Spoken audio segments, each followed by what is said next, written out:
तो मैं एक सर्टेन चीज़ को एड्रेस करने वाला हूँ जो काफ़ी लोग नहीं टच कर रहे।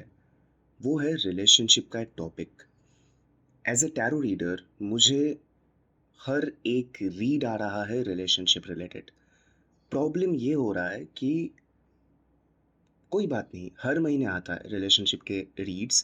पर जब मैंने अपने वाइब्रेशंस और कैलकुलेशंस को अलग छोड़ के मैंने एनालिसिस पे ध्यान दिया कि एक्चुअली एनालिसिस क्या कहता है, ठीक है, इसके बारे में।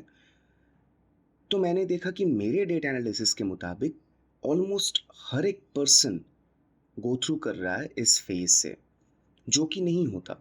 कोई कोई साइंस करते हैं, कोई कोई साइंस नहीं करते हैं, इट इज़ टोटली अंडरस्टैंडेबल। पर हर कोई एक ही टाइप के चीज़ों में कैसे फंसा हुआ है। सो इस related even though I am a tarot reader, astrology में जानता हूँ, पर वो मेरी एक्सपर्टी नहीं है, ठीक है, वो मेरे एक्सपर्टीज के अंडर नहीं आता। बट स्टिल आई नो थोड़ा सा, इतना कि मैं आपको एड्रेस करके बोल सकता हूँ कि what you are going through right now and why you are going through. क्योंकि ये प्रॉब्लम काफ़ी जनरलाइज्ड है। अगर आपको ये सुन के लगे कि आप इन सब चीज़ों से गुजर नहीं रहे, अगर आपको ये लगता है तो आप वीडियो छोड़ सकते हो, कोई दिक्कत नहीं। अगर आपको लगता है कि आप एक खुशहाल लाइफस्टाइल में जी रहे हो तो यहीं पर ड्रॉप कर दो वीडियो, कोई दिक्कत नहीं। तो मैं एक एक राशि करके हर एक राशि पर आऊँगा। तो मैंने क्या समझा है, किस वजह से हो रहा है, क्या हो रहा है, वो सारी चीज़ें मैं एड्रेस करने की कोशिश करूँगा।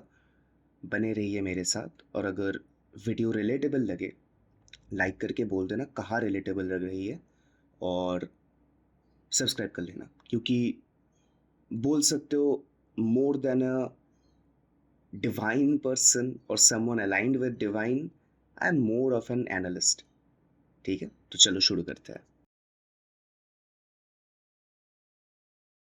एक्वेरियस मून जातक अनोखे ढंग से इमोशंस महसूस करते हैं। एक तरफ दिमाग में कांस्टेंट ओवरथिंकिंग और दिल में एक दूरी डिटैचमेंट बनाए रखते हैं, तो दूसरी ओर दोस्ती और मानवता के लिए गहरी परवाह छिपी होती है।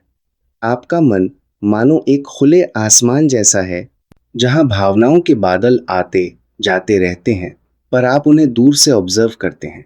आने वाले जुलाई से दिसंबर 2025 के महीनों में यही आसमान कुछ तेज हवाओं और हलचल से गुजरेगा। इस दौरान ग्रहों की चाल आपको अंदर से बदलने, रिश्तों में नए रंग भरने और आत्म चिंतन सेल्फ रिफ्लेक्शन के जरिए तुम जंग करने का मौका देगी। यह कथा माला प्रत्येक महीने की कहानी बताएगी, कभी पोएटिक और गहरी, तो कभी एक प्रैक्टिकल सच के साथ, ताकि एक्वेरियस मून वाले लोग अपनी भावनात्मक यात्रा को समझकर उससे गुजर सकें। जुलाई 2025, जुलाई 2005, जुलाई की शुरुआत से ही भावनाओं में हलचल शुरू हो जाती है। मर्क्यूरी रेट्रोग्रेड के 18 जुलाई को आरंभ होते ही एक्वेरियस मून जातकों को रिश्तों में कुछ तनाव महसूस हो सकता है। आपकी टिपिकल डिटैचमेंट की टेंडेंसी चुनौती पर होगी, क्योंकि पुराने मिसअंडरस्टैंडिंग्स और अधूरी बातें फिर उभर सकती हैं। जिस तरह अन्य राशियों जैसे अत्यंत भावुक कैंसर मून को भावनाओं का ज्वार बहा ले जाता है, आप शायद पैनिक न करें, लेकिन भीतर ही भीतर यह समय आपको अनसेटल्ड जरूर करेगा। मार्स भी इस दौरान सिंह राशि लियो में गतिशील है, जिससे पार्टनरशिप्स में गर्माहट और इंटेंसिटी बढ़ सकती है। आपको अपने फ्रेंडशिप वर्सेस इंटीमेसी के संतुलन पर गौर करना पड़ेगा। कभी आप दोस्ती की सहजता चाहते हैं, तो कभी संबंध में गहराई। यह महीना आपको सिखा रहा है कि कभी कभी भावनात्मक दूरी घटाकर दिल की बात कहना जरूरी है। जुलाई के अंतिम सप्ताह में चीजें धीरे धीरे क्लियर होने लगेंगी। वीनस के मिथुन से कर्क राशि में जाने पर महीने के अंत तक आपको डेली लाइफ और सेल्फ केयर पर फोकस करने का मौका मिलेगा।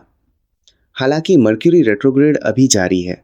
आप इंट्रोस्पेक्शन से काफी कुछ समझ चुके हैं। अपने दिल में चल रही उथल पुथल को शब्दों में पिरोने की कोशिश करें। हो सकता है आप पाएं कि दोस्त या पार्टनर से खुलकर बात करना आपके रिश्ते को नई जान देगा। इस महीने शनि सैटर्न भी 13 जुलाई को मेष राशि में रेट्रोग्रेड हुआ, जो संकेत देता है कि आने वाले समय में आप अपने विचारों और अभिव्यक्ति के तरीके, कम्युनिकेशन स्टाइल पर पुनर्विचार करेंगे। कुल मिलाकर जुलाई आपको भावनाओं की गर्मी दिखाकर यह एहसास दिलाता है कि लॉजिक से सब हल नहीं होता। कभी-कभी दिल की सुनना और जुड़े रहना भी उतना ही जरूरी है। अगस्त 2025 अगस्त 2025। अगस्त में जुलाई की उथल-पुथल के बाद थोड़ा सांस लेने का मौका मिलता है। मरकुरी 1 अगस्त को सीधा डायरेक्ट हो जाता है, जिससे कम्युनिकेशन में आई गलतफहमियां धीरे धीरे दूर होने लगती हैं।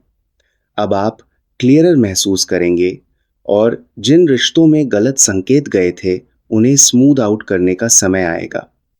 एक्वेरियस मून होने के नाते आप इस शांति के दौर में नेचुरली एक कदम पीछे हटकर पूरी स्थिति को एनालाइज करेंगे। पिछले महीने जो भावनात्मक चोट लगी या जो सीख मिली, अगस्त में आप उसे प्रोसेस करेंगे। सैटर्न अभी भी मेष में रेट्रोग्रेड है, इसलिए आत्मचिंतन जारी है, खासकर अपनी बोलचाल, विचारधारा और निजी सीमाओं पर।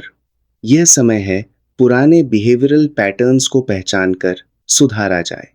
आपकी भावनात्मक प्रोसेसिंग अब आपको धीरे धीरे अंदरूनी मजबूती, इनर स्ट्रेंथ दे रही है। इस महीने रिश्तों में भी कुछ बदलाव आ सकते हैं। 7वें भाव में स्थित वीनस 25 अगस्त को सिंह राशि लियो में प्रवेश करती है, जिससे संबंधों में वार्मथ और रोमांच का संचार होगा। यदि जुलाई में कोई कॉन्फ्लिक्ट हुआ था, तो अब हार्टफेल्ट बातचीत से उसे दूर करने का मौका है। आप पाएंगे कि आपकी डिटैच्ड प्रॉब्लम सॉल्विंग अप्रोच और आपके साथी की भावनात्मक जरूरतों के बीच एक नया संतुलन बन रहा है। एक और मंगल, मार्स, कन्या राशि में गोचर कर रहा है, जो आपकी 8वीं भावनात्मक गहराई को छूता है। यह आपको भीतर छुपी भावनाओं, इनसिक्योरिटीज या ट्रस्ट इश्यूज पर काम करने का संकेत देता है। आत्मविश्लेषण से न केवल आप खुद को बेहतर समझेंगे, बल्कि इंटीमेसी को भी बेहतर संभाल पाएंगे। जहां दूसरे चंद्र राशि वाले, जैसे तीखे एरीज मून, कोई दिक्कत आने पर सीधे इंपल्सिवली रिएक्ट कर सकते हैं, आप इस समय ध्यान से सोचकर प्रैक्टिकल तरीके से भावनात्मक गुत्थियां सुलझाने की कोशिश करेंगे। अगस्त का महीना शांत और थॉटफुल होकर बीते, यह कोशिश करें। अपने लिए कुछ समय निकालें, जर्नल लिखें या किसी कॉन्फिडेंट से दिल की बात करें। ये महीना आपके भीतर की वृद्धि, इंटरनल ग्रोथ का बीज सींच रहा है। सितंबर 2025 सितंबर 2025 सितंबर आपके लिए भावनात्मक रूप से काफी महत्वपूर्ण मोड़ लेकर आता है। महीने की शुरुआत में ही 1 सितंबर को शनि सैटर्न रेट्रोग्रेड होकर मेष से वापस मीन राशि पाइसेस में प्रवेश करता है। इसे आप अपने मन और आत्मा की फाइनल इमोशनल क्लीनअप कह सकते हैं। बीते 2 सालों से जो भी अधूरी सीख या भावनात्मक सबक थे, अब शनि उन्हें समेटने आया है। एक्वेरियस मून जातकों के लिए यह दौर आत्म, मूल्य और सुरक्षा की भावनाओं, सेल्फ वर्थ एंड सिक्योरिटी पर ध्यान देने का है, क्योंकि मीन आपकी कुंडली में दूसरे भाव को रोशन कर रहा है। ठीक इसी समय एक पूर्णिमा चंद्र ग्रहण 7 सितंबर को मीन राशि में होता है, जो आपके अंदर गहराई से दबे भावों को उजागर कर सकता है। यह ऐसा क्षण हो सकता है जैसे समुद्र की ऊंची लहर अचानक किनारे से टकराए। लंबे समय से दबाई हुई भावनाएं तेजी से उमड़ सकती हैं। आप जनरली खुद को बेहद भावुक परिस्थितियों से दूर रखते हैं, पर इस समय यूनिवर्स मानो आपको कह रहा है कि उन भावनाओं को महसूस करो जिन्हें तुमने संभाल कर रखा था। जहां किसी कैंसर मून के लिए यह समय आंसू लेकर आ सकता है, आपके लिए यह समय आंसू से ज्यादा आत्म अवलोकन, सेल्फ ऑब्जर्वेशन लाएगा।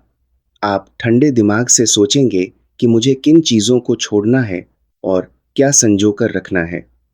सितंबर के मध्य और अंतिम हिस्से में एक और महत्वपूर्ण घटना होती है, सूर्य ग्रहण 21 सितंबर को कन्या राशि वर्गो में। यह सूर्य ग्रहण आपके 8वें भाव गहन परिवर्तन, साझेदारी व अंदरूनी पुनर्जन्म का भाव में पड़ रहा है, जो इशारा करता है कि आप अपनी जिंदगी में किसी बड़े परिवर्तन के मुहाने पर हैं।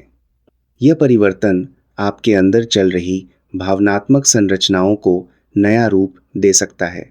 शायद आप किसी गहरी डर या पुराने ट्रॉमा को अंततः जाने देने का निर्णय लें, या फिर किसी करीबी संबंध में ट्रस्ट व वल्नरेबिलिटी, कमजोरी दिखाने की हिम्मत के साथ एक नया अध्याय शुरू करें। ग्रहण के समय कॉस्मोस आपको जोर से पकड़कर हिलाता है ताकि जो चीजें आपकी ग्रोथ में बाधक हैं वे छूट जाएं। इस समय आपके दोस्त या पार्टनर भी आपके बदले हुए मूड को नोटिस करेंगे। आप थोड़े विद्रॉन भी रह सकते हैं क्योंकि अंदर ही अंदर बहुत कुछ चल रहा है। ध्यान रहे, एक्वेरियस मून होने के कारण आप भारी भावनाओं के बीच भी अपने लॉजिक का दामन थामे रखते हैं, परंतु कभी कभी अपने आप को भावनाओं में ढील देना, लेटिंग गो भी जरूरी है। सितंबर के अंतिम दिनों में जब यह उथल पुथल कम होगी तो आप खुद को हल्का महसूस करेंगे, मानो किसी पुराने भार से मुक्त हो गए। यह महीना आपको सिखाता है कि स्वतंत्रता, फ्रीडम सिर्फ आउटर वर्ल्ड में नहीं, इंटरनल फ्रीडम भी जरूरी है, जो पुरानी भावनात्मक जंजीरों को तोड़कर मिलती है। अक्टूबर 2025, अक्टूबर 2025 सितंबर की गहराई और उतार चढ़ाव के बाद अक्टूबर में धीरे धीरे एक स्टेबिलिटी महसूस होगी। शनि अभी भी मीन राशि में रेट्रोग्रेड है, मगर अपनी गति को धीमा कर चुका है। यह पॉज आपको बीते सबक पचाने का वक्त दे रहा है। इस दौरान 18 अक्टूबर को बृहस्पति जुपिटर अपनी उच्च राशि कर्क कैंसर में प्रवेश करता है, जो आपके छठे भाव को सक्रिय करता है। इसका मतलब है कि अब आपका ध्यान जीवन की व्यावहारिक जरूरतों, सेहत और डेली रूटीन पर जाएगा। हो सकता है आप अपनी डे टू डे लाइफ को बेहतर ऑर्गेनाइज करने लगें या अपनी भावनात्मक सेहत हेतु नई आदतें डालें, जैसे मेडिटेशन, एक्सरसाइज आदि। जुपिटर का कर्क में होना एक सौम्य भावनात्मक सहारा देता है, यानी पिछले महीनों की भावनात्मक मशक्कत के बाद अब हीलिंग और सेल्फ केयर का वक्त है। आप महसूस करेंगे कि आपका दिल और दिमाग ज्यादा सिंक्रोनाइज्ड हो रहे हैं। जो बातें आपने सीखी हैं, अब उन्हें जीवन शैली में लागू करने का समय है। रिश्तों की बात करें तो अक्टूबर काफी संतुलित रहेगा। वीनस इस समय तुला राशि लिब्रा में है, जो कि आपके लिए नवम भाव में एक आरामदायक, समझदारी भरा माहौल बनाता है। आप अपने पार्टनर या मित्रों के साथ दार्शनिक बातचीत का आनंद ले सकते हैं या मिलकर किसी यात्रा, घूमने की योजना बना सकते हैं जो माइंड ओपनिंग साबित होगी। पिछली उलझनों के बाद अब संबंधों में फिर से हार्मनी लौट रही है। हाँ, मंगल मार्स 27 अक्टूबर को तुला से वृश्चिक स्कॉर्पियो में प्रवेश करता है, जो आपके कर्मक्षेत्र 10वें भाव को ऊर्जा देता है। अचानक काम या जिम्मेदारियों का दबाव बढ़ सकता है। संभव है कि महीने के आखिरी हफ्ते में कामकाजी जीवन और प्राइवेट भावनात्मक जीवन में तालमेल बैठाने की चुनौती आए, लेकिन एक्वेरियस मून की 5 अखाइव मकाजी जीवन कर्मक्षेत्र 10वें भाव को सूझबूझ आपके काम आएगी। आप डिटैच्ड क्लैरिटी से परिस्थिति को देखकर प्रबंधन कर लेंगे, बजाय इसके कि भावनाओं में बहकर निर्णय लें। अन्य राशियों के विपरीत आप अत्यधिक गुस्से या भावुकता से नहीं, बल्कि शांत दिमाग से रिस्पॉन्स दे पाएंगे, जो आपको काम और घर दोनों जगह फायदा देगा। अक्टूबर का अंत आते आते एक और अच्छी खबर मिलती है। शनि 27 नवंबर को डायरेक्ट होने की तैयारी में बहुत धीमा हो चुका है, मतलब वह आत्म परीक्षण का दौर समापन की ओर है। आप खुद गौर करें तो पाएंगे कि अब आप पहले से ज़्यादा ग्राउंडेड और सेंटर्ड महसूस कर रहे हैं। जो अंदरूनी काम आपने किया, उसका असर यह है कि तनाव आते भी हैं तो आप पहले से मजबूत और स्पष्ट मन के साथ उनका सामना करते हैं। कुल मिलाकर अक्टूबर एक सेतु ब्रिज की तरह है, पिछले महीनों की भावनात्मक गहराइयों से निकालकर आपको व्यावहारिक जमीन पर वापस लाता हुआ, जहां से आप आने वाले समय के लिए तैयार खड़े हैं। नवंबर 2025, नवंबर 2005, नवंबर महीने की शुरुआत एक धीमी रफ्तार और रिफ्लेक्शन के साथ होती है।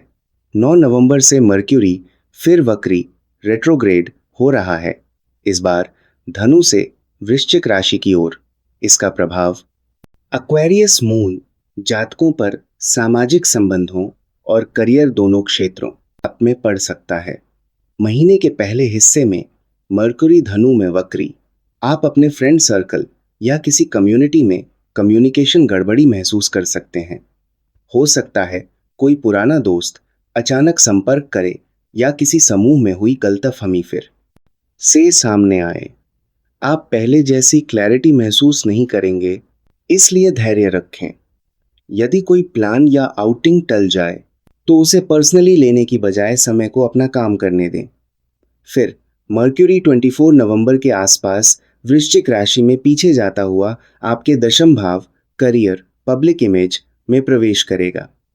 इसका अर्थ है कि महीने के अंतिम भाग में आप अपने करियर से जुड़े किसी पुराने प्रोजेक्ट या अनफिनिश्ड काम पर दोबारा सोचेंगे। संभव है ऑफिस में बीते हुए किसी मामले को सुलझाने की जरूरत पड़े या आपके बॉस सहकर्मी के साथ पहले जो मिसकम्युनिकेशन हुआ था उसे क्लियर करने का अवसर आए।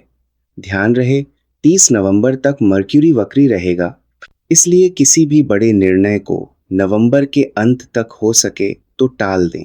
एक्वेरियस मून होते हुए भी, जहां आप सामान्यतः खुद को भावनात्मक रूप से सिचुएशन से अलग रखकर ठंडे दिमाग से फैसले लेते हैं, इस समय धुंध छाई रह सकती है। सब्र कर, जहां आप सामान्यतः खुद को भावनात्मक रूप से सिचुएशन से अलग रख। पेशेंस आपकी सबसे बड़ी सयूज होगी नवंबर में। इस माह एक अहम मोड 27 नवंबर को आता है जब शनि सैटर्न लगभग 4.25 महीने बाद फिर से मार्गी डायरेक्ट होता है।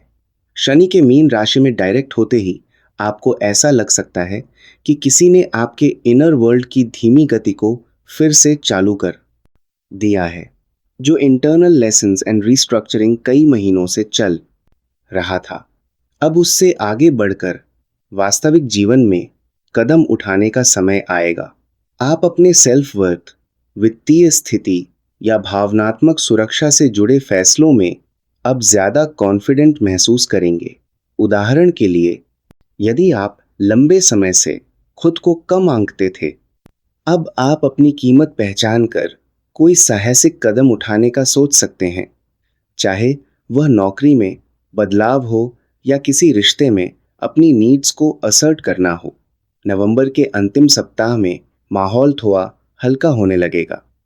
मर्क्यूरी भी 1 दिसंबर को सीधा होगा तो कम्युनिकेशन क्लियर हो जाएगी और शनि के सीधा होते ही अंदर का दबाव कम होगा। रिश्तों की स्थिति इस माह थोड़ी मिश्रित है। वीनस मध्य नवंबर तक तुला में रहकर फिर वृश्चिक राशि में चली आती है, जिससे आपके करीबी संबंधों में गहराई और इंटेंसिटी बढ़ती है। आप या आपका पार्टनर अधिक पॉजेसिव या जज्बाती महसूस कर सकते हैं। खासकर मर्क्यूरी रेट्रोग्रेड के चलते कुछ बातें सीधे नहीं कही जा रही। यह समय है ईमानदारी और भरोसे का। भले ही बातचीत धीमी हो, पर पारदर्शिता बनाए रखें। मार्स भी पूरे नवंबर वृश्चिक में रहकर आपके करियर और जीवन की बड़ी जिम्मेदारियों पर फोकस बनाएगा, तो निजी रिश्तों को पूरा समय न दे पाने की उलझन भी रह सकती है। एक एक्वेरियस मून के तौर पर आप नेचुरली इंडिपेंडेंट हैं और दूरी को संभाल लेते हैं, मगर याद रखें आपके कुछ करीबी इतने सहज नहीं होंगे। जहां एक पाइसिस मून व्यक्ति इस दौर में भावनात्मक सहारे के लिए तरस सकता है, आप खुद को थोड़ा अकेला पाकर भी मैनेज कर लेंगे। पर इसका यह मतलब नहीं कि आपको कनेक्शन नहीं चाहिए। अगर आप खुद इनिशिएटिव लेकर अपनों से मिलेंगे, जुलेंगे, तो यह अकेलेपन का एहसास नहीं होगा। नवंबर आपको सिखा रहा है कि भरोसा और धैर्य के सहारे धीमी रफ्तार से भी सही चीजें पटरी पर आ जाती हैं। दिसंबर 2025, दिसंबर 2025 2025 का अंतिम महीना आपके लिए अपेक्षाकृत उजला, हल्का और होपफुल रहेगा। 1 दिसंबर आते आते मर्क्यूरी सीधे मार्ग पर आ चुका है, इसलिए संवाद और सोच विचार में आई सारी रुकावटें खत्म होने लगेंगी। आप महसूस करेंगे कि पिछले महीनों में जो कंफ्यूजन जमा हुआ था, अब वह बादल छंट रहा है। सबसे बड़ी बात, आपने अपने भावनात्मक आकाश को साफ करना सीख लिया है। अब आप नए ईयर की ओर उम्मीद भरी निगाह से देख सकते हैं। दिसंबर में ग्रहों की चाल भी आपके पक्ष में दिखती है। बृहस्पति, जुपिटर 4 दिसंबर को रेट्रोग्रेड अवस्था में ही सही, किंतु वापस मिथुन राशि जेमिनी में प्रवेश करता है। मिथुन आपकी कुंडली का 5वां भाव है, रचनात्मकता, प्रेम और स्वयं की अभिव्यक्ति का क्षेत्र। जुपिटर के फिर इस स्थान पर आने से आपके भीतर की खोई हुई चंचलता और रचनात्मक ऊर्जा लौटती है। पिछले महीनों के गंभीर सेल्फ रिफ्लेक्शन के बाद अब आप जीवन के हल्के फुल्के पहलुओं का आनंद लेने के लिए स्वतंत्र हैं। संभव है कोई पुराना क्रिएटिव हॉबी फिर से उठाएं या दोस्तों के साथ मिलकर कुछ फन करने का प्लान बनाएं। रोमांस के मामले में भी यह स्थिति सुखद है। यदि आप सिंगल हैं तो पुराने परिचित के साथ बातें आगे बढ़ सकती हैं, और यदि किसी रिश्ते में हैं तो उसके प्रति आपका नजरिया अब ज्यादा खुले दिल का और ऑप्टिमिस्टिक होगा। मार्स 7 दिसंबर को धनु राशि सैजिटेरियस में प्रवेश कर जाता है, और कुछ ही दिनों बाद शुक्र, वीनस भी 15 दिसंबर के आसपास वृश्चिक से धनु राशि में आ जाएगा। धनु आपकी कुंडली का 11वां भाव है, यानी मित्रता, समुदाय और भविष्य के लक्ष्य। वर्ष के अंत तक बहुत सी गतिविधियां इसी क्षेत्र में होंगी। मित्रों, परिवार संग खुशी के मौके आएंगे। हॉलिडेज का मौसम भी है, तो आप लोगों से मिल जुलकर काफी प्रसन्नता महसूस करेंगे। एक्वेरियस मून व्यक्ति के रूप में आप हमेशा से एक विजनरी रहे हैं जो भविष्य की योजनाएं बनाना पसंद करता है। अब समय है कि आप 2026 के लिए अपने नए सपने और लक्ष्य निर्धारित करें। दिलचस्प ये है कि अब आपकी भावनाएं और आपके विचार एक ताल में हैं, विरोध में नहीं। डिटैचमेंट और कनेक्शन के बीच जो खाई आपको साल भर परेशान कर रही थी, दिसंबर आते आते काफी भर चुकी है। आप स्वयं को पहले से अधिक पूर्ण होल महसूस करते हैं, न पूरी तरह भावनाओं में बहने वाले, न पूरी तरह भावनाओं से कटे हुए, बल्कि संतुलित रूप से इंसानी जुड़ाव और बौद्धिक स्वतंत्रता दोनों को साथ लेकर चलने वाले। दिसंबर का अंतिम सप्ताह एक पोएटिक क्लोजर की तरह है। साल की आखिरी रात जब आप आसमान में जगमगाते तारे देखें, तो जरा पीछे मुड़कर जून के अंत वाला अपना आप याद करें। तब से अब तक आप कितना बदल चुके हैं। आपने अपने अंदर फ्रेंडशिप और इंटीमेसी, इमोशन और रीजन के बीच संतुलन बनाना सीखा है।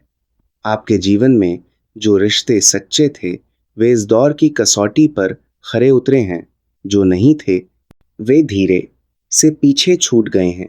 यह भावनात्मक यात्रा मुश्किल जरूर थी, लेकिन अब आप पहले से कहीं ज्यादा परिपक्व, समझदार और दिल के करीब महसूस कर रहे हैं। एक्वेरियस मून की ठंडी चांदनी में अब एक नई ऊष्मा, वार्मथ शामिल हो गई है। आत्म बोध की ऊष्मा जो आने वाले सालों में आपका मार्गदर्शन करेगी। अलग अलग उम्र के कुंभ राशि चंद्र जातकों के लिए दृष्टिकोण, जनरेशनल इंसाइट्स, युवा पीढ़ी, टीन्स, एम्प 20s। कम उम्र के एक्वेरियस मून जातकों के लिए यह समय सेल्फ डिस्कवरी से भरा है। शायद आप कॉलेज या करियर की नई शुरुआत कर रहे हों और अपने फ्रेंड सर्कल तथा इंटीमेसी के बीच बैलेंस खोजने की कोशिश कर रहे हों। जुलाई अगस्त की भावनात्मक उथल पुथल आपको पहली बार गंभीरता से ओवरथिंक करवा सकती है। कभी लगेगा कि कोई आपको नहीं समझता, तो कभी आप रिबेलियन महसूस करेंगे क्योंकि स्वतंत्रता प्रिय है। ग्रहणों और सैटर्न की सीख से आप अपनी आइडेंटिटी को लेकर अधिक कॉन्फिडेंट होंगे। इस उम्र के एक्वेरियस मून लोग दोस्ती निभाने में आगे रहते हैं। आपने महसूस किया होगा कि इस आधे साल में कुछ दोस्त दूर हुए, कुछ नए जुड़े। यह ठीक है, क्योंकि आप सीख रहे हैं कि किस पर भरोसा करना है। रिश्तों में भी डिटैचमेंट बनाम पैशन को समझने का यह दौर आपको आने वाले सालों के लिए परिपक्व बनाएगा। मध्यम आयु 30 एम्प 40। जिंदगी की व्यस्तताओं के बीच यह छमाही एक रियलिटी चेक की तरह आई। करियर, परिवार और निजी सपनों को जगलिंग करते हुए एक्वेरियस मून लोग अक्सर अपने इमोशंस बैकसीट पर रख देते हैं। जुलाई से दिसंबर 2025 के बीच ग्रहों ने आपको ठहरकर अपने अंदर झांकने पर मजबूर किया। जो 30 लाख 40 की उम्र के हैं, संभव है सैटर्न के सबक आपने करियर बदलाव या परिवार संग संबंधों में महसूस किए हों। शायद वर्क लाइफ बैलेंस को लेकर नए फैसले लिए, या पेरेंटिंग वी मैरिज में अपने डिटैच तरीके में थोड़ा परिवर्तन किया ताकि अपनों को आपका इमोशनल सपोर्ट मिले। आपने यह भी नोटिस किया होगा कि आपकी जनरेशन के और लोग, शायद आपके दोस्त जिनकी मून अन्य राशियों में है, इन महीनों को आपसे अलग तरह से हैंडल कर रहे थे। कोई बहुत भावुक था तो कोई आप जितना कूल हेडेड नहीं रह पाया। लेकिन आपकी एडवांटेज ये रही कि आपने तार्किक तरीके से समस्याओं को सुलझाया। इस पीढ़ी के एक्वेरियस मून व्यक्तियों ने इन महीनों में इंटरनल रिस्ट्रक्चरिंग किया है। अब आप अपने करियर लक्ष्यों व आईवी बोर्ड रिश्तों को नए नजरिए से देख पा रहे हैं, जहां दिल और दिमाग दोनों की सुनवाई होती है। वरिष्ठ पीढ़ी 50s और उससे अधिक जीवन का लंबा तजुर्बा रखने वाले एक्वेरियस मून जातकों ने शायद इस समय को बड़े ही फिलोसॉफिकल अंदाज में लिया। 50s 60s या उससे अधिक आयु में अक्सर इंसान कई भावनात्मक उतार चढ़ाव पहले ही देख चुका होता है। आपके लिए जुलाई दिसंबर 2025 की यह यात्रा अपने आप को रीडिफाइन करने से अधिक अपनी सीखी हुई बुद्धिमत्ता को फिर से पुष्टि करने जैसी रही। शनि की चाल और वृश्चिक मीन के ग्रहण संभवतः आपके लिए अपने अतीत के कुछ पहलुओं को समेटने का संकेत थे। शायद आपने पुराने मित्रों से सुलह की, परिवार में किसी भूल चूक को माफ किया, या अपनी सेहत को लेकर महत्वपूर्ण कदम उठाए। इस उम्र में एक्वेरियस मून होने का फायदा है कि आप भावनाओं को बहुत अच्छी तरह कंपार्टमेंटलाइज करना जानते हैं। परंतु इस दौर ने आपको सिखाया कि कभी-कभी उन डब्बों को खोलकर देख लेना भी जरूरी है। कई वरिष्ठ कुंभ राशि चंद्र जातकों ने देखा होगा कि वे अपनी अगली पीढ़ी, बच्चे या युवा को गाइड करने में इन अनुभवों का उपयोग कर पाए। आपका डिटैचमेंट अब विजडम का रूप ले चुका है। आप सलाह भी देते हैं तो भावनात्मक संतुलन के साथ। इस अवधि के अंत तक आप स्वयं में एक शांति अनुभव करेंगे, मानो किसी अधूरे अध्याय को बंद करके नई सुबह की ओर बढ़ रहे हैं। साल 2025 का ये दूसरा हिस्सा एक्वेरियस मून व्यक्तियों के लिए कवितात्मक उतार चढ़ाव से भरा रहा। कहीं आंसू थे तो कहीं मुस्कान, कहीं आत्मविश्लेषण था तो कहीं नए कशरों की बुनियाद। आपने सीखा कि दिल और दिमाग को एक दूसरे का विरोधी नहीं, पूरक बनाकर कैसे जिया जाए। जैसे एक जलबैरर कुंभ सितारों के नीचे शांत भाव से पानी ढोता है, आपने भी इन महीनों में अपने अनुभवों के घड़े को ज्ञान और भावनात्मक समझ से भर लिया है।